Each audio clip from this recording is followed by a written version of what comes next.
Hello guys, welcome back to our channel. So இன்னைக்கு நம்ம பார்க்க போற ரெசிபி மினி பட்டர் பிஸ்கெட். வாங்க எப்படி பண்றதுன்னு பார்க்கலாம். ஃபர்ஸ்ட் ஒரு பவுல்ல 3 டேபிள்ஸ்பூன் பட்டர் சேர்த்துக்கோங்க. பட்டர் வந்து சாஃப்ட்டாவும் இருக்க கூடாது, ஹார்டாவும் இருக்க கூடாது. அதாவது ஃப்ரிட்ஜ்ல இருந்து ஒரு 10 மினிட்ஸ்க்கு முன்னாடியே வெளிய எடுத்து வச்சா போதும். இப்போ இத நல்லா ஒரு 2 மினிட்ஸ் பீட் பண்ணிக்கோங்க. இப்போ இத திரும்பவும் ஸ்க்ரேப் பண்ணிட்டு திரும்பவும் பீட் பண்ண ஸ்டார்ட் பண்ணிக்கோங்க. இப்போ ஒரு 1 மினிட் பீட் பண்ணா போதும். இப்போ இதில் 3 டேபிள்ஸ்பூன் பவுடர் பண்ணி வச்சுருக்க சுகர் சேர்த்துக்கோங்க. இப்போ இதை நல்லா மிக்ஸ் பண்ணி விட்டுருங்க. அதுக்கப்புறமா பீட் பண்ண ஸ்டார்ட் பண்ணுங்கள். இப்போ நல்லா ஹை ஸ்பீட்லேயே வச்சு ஒரு 2 மினிட்ஸ் பீட் பண்ணிக்கோங்க. இப்போ திரும்பவும் ஸ்க்ரேப் பண்ணி விட்டுட்டு பீட் பண்ணிக்கோங்க. அப்பப்போ ஸ்க்ரேப் பண்ணிவிட்டு பீட் பண்ணாதான் எல்லாமே நல்லா பீட் ஆகும். இது வந்து நல்லா ஃப்ளஃபியாக வர வரைக்கும் பீட் பண்ணணும். பாருங்கள், இந்த மாதிரி நல்லா ஃப்ளஃபியாக வந்திருக்கணும்.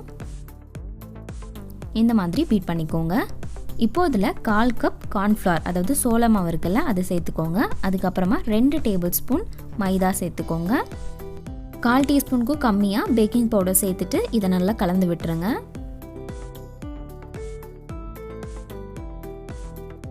இது எல்லாமே நல்லா கலந்ததுக்கப்புறமா கை யூஸ் பண்ணி இந்த மாதிரி நல்லா பிசைஞ்சு விட்டுக்கோங்க.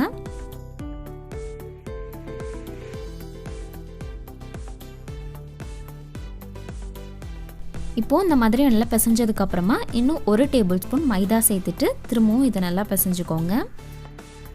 இதில் பால் இதெல்லாம் எதுவுமே சேர்க்க வேண்டாம். சேர்க்காமையே நமக்கு வந்து நல்லா ஒன்று சேர்ந்து வரும். இப்போ இந்த மாதிரி பிசைஞ்சதுக்கப்புறமா 2 ட்ராப் வெனிலா எசன்ஸ் சேர்த்துட்டு திரும்பவும் நல்லா பிசைஞ்சுக்கோங்க.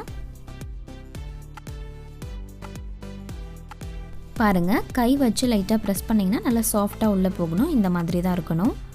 இப்போது ஒரு பட்டர் பேப்பர் விரிச்சிட்டு இதுக்கு மேலே இந்த மாவை வச்சுட்டு இதை அப்படியே க்ளோஸ் பண்ணி விட்டுருங்க.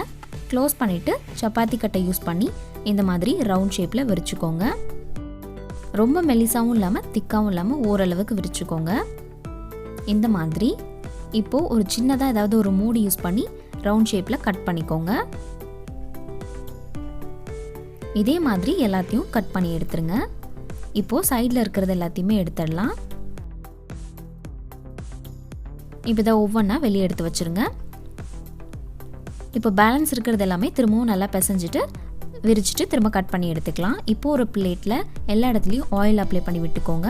ஆயில் அப்ளை பண்ணதுக்கப்புறமா எல்லாத்தையும் இதில் அரேஞ்ச் பண்ணிக்கோங்க. கொஞ்சம் கொஞ்சம் கேப் விட்டு இதில் வச்சுக்கோங்க.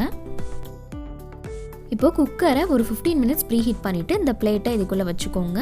இப்போ இதை க்ளோஸ் பண்ணி ஒரு 30 மினிட்ஸ் நல்லா லோ ஃப்ளேம்லேயே பேக் பண்ணிவிட்டு 30 மினிட்ஸ்க்கு அப்புறமா ஒரு 10 மினிட்ஸ் மீடியம் லோ ஃப்ளேமில் வச்சு பேக் பண்ணி எடுத்துருங்க. இப்போ நம்ம ஓப்பன் பண்ணிடலாம். பாருங்கள், லைட்டாக கோல்டன் கலரில் சேஞ்ச் ஆகிருக்கும். இப்போ இதை நீங்கள் அந்த பிஸ்கெட் எடுத்து திருப்பி பார்த்தீங்க அப்படின்னா இந்த மாதிரி ப்ரௌன் கலரில் பின்னாடி வந்திருக்கணும். ஃபஸ்ட்டு பிஸ்கெட் சாஃப்டாக தான் இருக்கும்.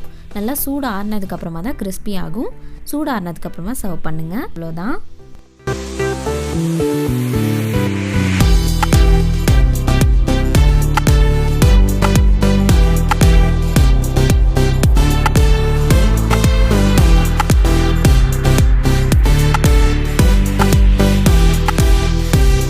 இந்த பிஸ்கெட் பண்ணுறது ரொம்ப ஈஸி.